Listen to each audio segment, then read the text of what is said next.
Olá amigos, como vão? Espero que todos bem, sejam todos muito bem-vindos a mais um Era Uma Vez. No vídeo de hoje eu quero retomar aquele conflito entre o Caetano Veloso e o Olavo de Carvalho, do qual eu já tratei em um outro vídeo aqui no canal. Para quem não se lembra, o que acontece é que depois de o Olavo de Carvalho ter utilizado a hashtag no Twitter Caetano Pedófilo, o Caetano Veloso propôs uma ação contra ele, pedindo indenização e pedindo ao magistrado que determinasse ao Twitter que cortasse, proibisse, censurasse essas manifestações. E naquele vídeo eu expliquei que, em se tratando de direito brasileiro, o mais provável é que o Olavo de Carvalho fosse condenado. E não só o Olavo, porque há também uma ação nos mesmos termos contra o Flávio Morgenstern. Porém, em relação ao Olavo, há uma diferença, que é o fato dele ser residente nos Estados Unidos. Ao que me parece, ele tem o chamado Green Card. E em razão disso, ele recebe a proteção do direito norte-americano na defesa de seus direitos civis. Por isso, nós temos alguns argumentos que, para o Olavo, podem ser utilizados em sua defesa. Não são argumentos que servem para a defesa do Flávio, mas servem para a defesa do Olavo. Mas vejam só, eu não quero entrar e me meter em treta. O objetivo do canal não é esse. O que eu faço é pegar conflitos de alguma relevância para trazer vocês para discussão jurídica. E o que eu vou fazer nesse vídeo é apresentar os argumentos favoráveis ao Olavo sem entrar na treta. E aí no final do vídeo vocês me digam nos comentários se eu consegui ou não fazer isso a que estou me propondo. Então o vídeo de hoje é para apresentar argumentos favoráveis ao Olavo neste conflito com o Caetano Veloso. Vamos juntos, amigos!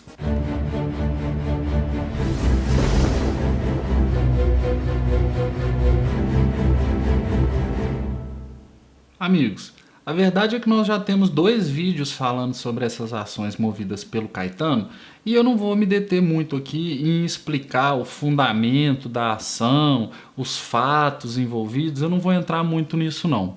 Vejam só, na petição inicial da ação proposta contra o Olavo, o Caetano Veloso, obviamente por meio de seus advogados, argumenta que o juízo da comarca do Rio de Janeiro, capital, seria competente para resolver esse conflito em razão do que dispõe o Código de Processo Civil. Na petição eles estão usando o dispositivo do Código de 73, que já foi revogado, mas há um dispositivo nos mesmos termos no Código de Processo Civil em vigor de 2015. Eu vou colocar aqui a imagem na tela e vocês podem ver claramente que o dispositivo diz: é competente o foro. 4. Aqui eu estou cortando parte do dispositivo, gente, para só deixar o que nos interessa. 4. Do lugar do ato ou do fato para a ação de reparação do dano. Talvez alguém pense o seguinte: ah, Cláudio, mas o lugar do ato ou fato é lá nos Estados Unidos, onde o Olavo fez as manifestações. Porém, os tribunais e o judiciário de primeira instância no Brasil têm entendido que o lugar do ato ou fato é o lugar em que o dano foi sentido, o lugar em que ocorreu o dano e não a manifestação. Podemos discordar disso, existe um recurso extraordinário esperando o julgamento no STF, movido pelo Najib, aquele da Escola Sem Partido. Você pode criticar o Escola Sem Partido o quanto quiser, mas nesse ponto o que ele está discutindo é a constitucionalidade dessa determinação de competência. Por quê? É igual aquele caso da Igreja Universal. Alguns jornalistas fizeram uma reportagem crítica e aí vários fiéis da igreja de vários lugares do Brasil começaram a mover a ação contra esse jornalista. O Najib sofreu isso também, parece que foi o Koch que o processou, e aí ele está discutindo essa questão da competência. Está lá no STF o recurso extraordinário para resolver a constitucionalidade desta interpretação acerca da competência. Mas hoje, para os conflitos a serem resolvidos nos termos do direito brasileiro, esse artigo determina que o juízo competente seja onde a pessoa sofre o dano, o lugar do ato ou fato danoso. Porém, decidir que se trata do juízo lá no Rio de Janeiro é uma questão de competência. Qual órgão judiciário vai tratar daquela questão? Mas há uma outra questão, que é a questão da jurisdição e seus limites. Em outras palavras, se o Brasil tiver poderes para resolver essa questão, o juízo aí seria o competente. Mas será que o Brasil pode tratar disso? Aí nós entramos em um outro assunto, que é o da jurisdição, e que não foi mencionado pelos advogados do Caetano na petição inicial. O Código de Processo Civil tem dispositivos falando sobre a jurisdição e sobre os limites da jurisdição. Mais uma vez eu vou colocar o dispositivo aqui.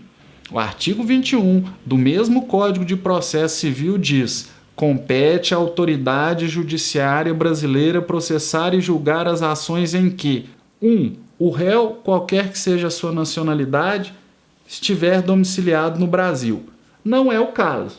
No caso, o Olavo de Carvalho reside, está domiciliado nos Estados Unidos. 2. No Brasil, tiver de ser cumprida a obrigação. Nesse ponto pode gerar-se uma dúvida, que é a seguinte: a pessoa pode entender que, o intérprete, entender que o dispositivo se aplica ao caso, porque se o Olavo for condenado, ele vai ter que cumprir a obrigação no Brasil. Porém, a interpretação dos tribunais para esse dispositivo é que aqui se trata de obrigação que não decorre de ilícito. Por exemplo, você tem uma contratação com alguém de outro país e a obrigação que decorre desse contrato tem que ser cumprida aqui. Então, se não se trata de ilícito esse inciso, mais uma vez, não se aplica ao caso. E por fim, o inciso 3º.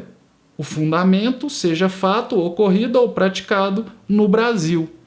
Vejam que nenhuma das 3 hipóteses, que não precisam ser cumulativas, se aplicam a este conflito. Então, o correto seria o Olavo de Carvalho, uma vez que seja citado e venha a apresentar a defesa, que ele já no primeiro momento diga: olha, o Brasil não tem jurisdição para resolver esse conflito. E ele deve fazer isso pelo que dispõe o próprio Tratado Internacional de Direito Privado, ou chamado Código de Bustamante. Eu, de novo, vou colocar aqui na tela.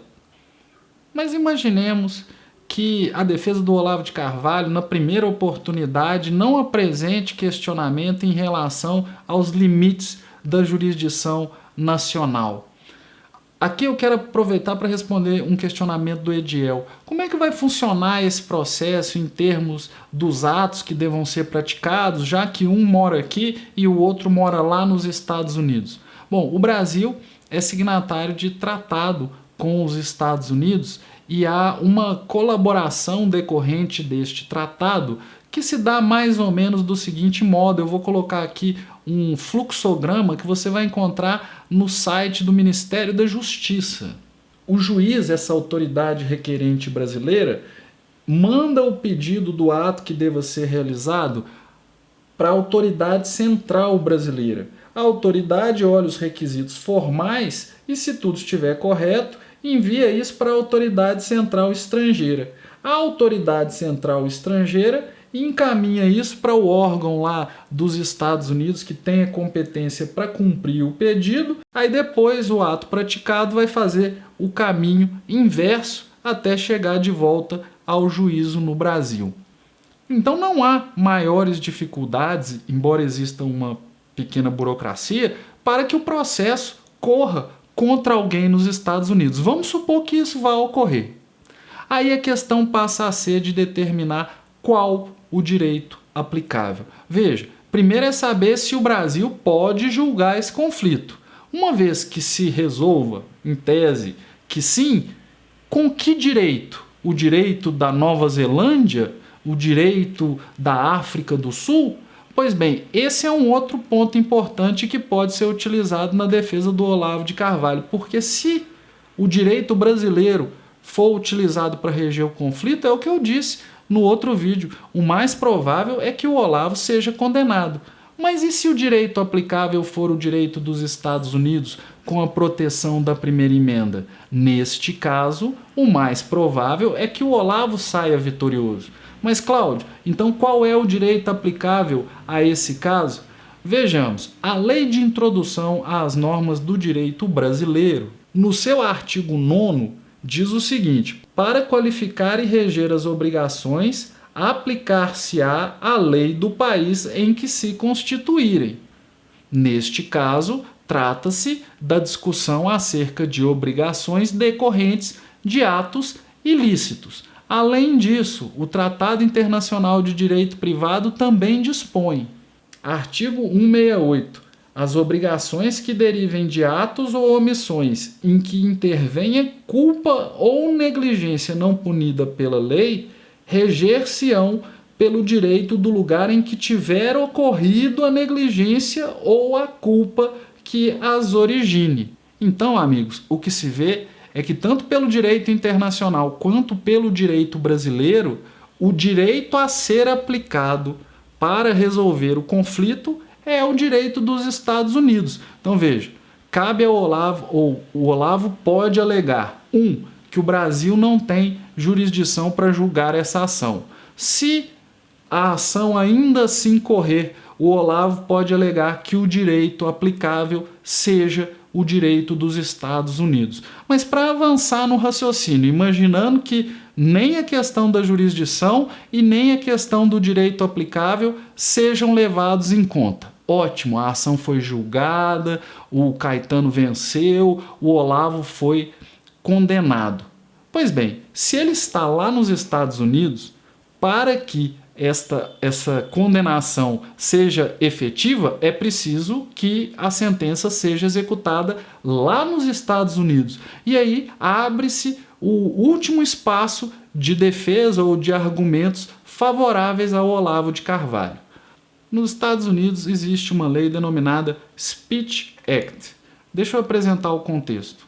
Uma senhora escreveu um livro denominado Financiando o Terrorismo, em que ela indicava que alguns banqueiros árabes residentes na Europa estariam envolvidos com o financiamento de entidades que apoiariam o terrorismo internacional.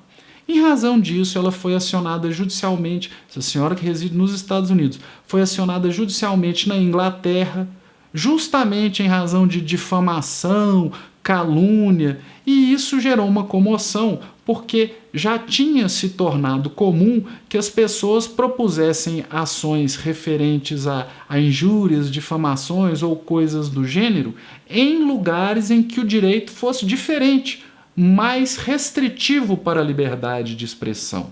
Isso se chamou inclusive de liberal tourism, que seria o turismo referente a essas ações difamatórias. Isso gerou uma comoção nos Estados Unidos, e aí primeiro no estado em que essa senhora residia, mas depois uma lei federal, denominada Speech Act, estabeleceu que, para que condenações havidas no exterior pudessem ser cumpridas nos Estados Unidos, elas teriam que ter garantido ao réu o mesmo nível de proteção à liberdade de expressão que a primeira emenda da Constituição dos Estados Unidos atribui.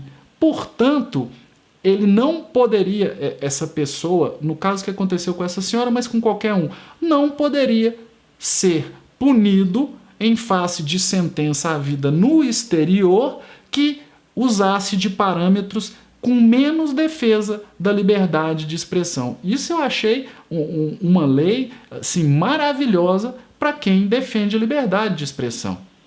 E o resultado é que o Olavo poderá alegar isso. Se a ação correr no Brasil, se o direito aplicável for o do Brasil, na hora de executar a sentença, isso tem que ser feito por meio do Judiciário dos Estados Unidos, o Olavo de Carvalho ainda poderá alegar o Speech Act. Então, amigos, para completar, eu sei que muita gente ficou raivosa, houve também quem ficasse preocupado, Thiago Pacheco, mais uma vez meu abraço, falou, putz, agora eu acho que o Olavo talvez perca isso. Se realmente se aplicar o direito brasileiro, sim, mas a depender da defesa que ele apresente, ele tem como afastar, primeiro, a jurisdição nacional, em segundo momento, a aplicação do direito brasileiro e, por fim, se nada disso for suficiente, discutir o cumprimento da sentença em uma decisão que não tenha respeitado os parâmetros de liberdade de expressão da Constituição dos Estados Unidos. Estão satisfeitos agora, defensores do Olavo? Agora que eu mostrei para vocês que ele não está numa enrascada? É isso, amigos. Obrigado mais uma vez a quem tenha me acompanhado até aqui. Eu espero ter cumprido aquilo a que eu me comprometi no começo do vídeo. Tratar do conflito e apresentar os argumentos sem entrar na treta. Um abraço, amigos, e até a próxima.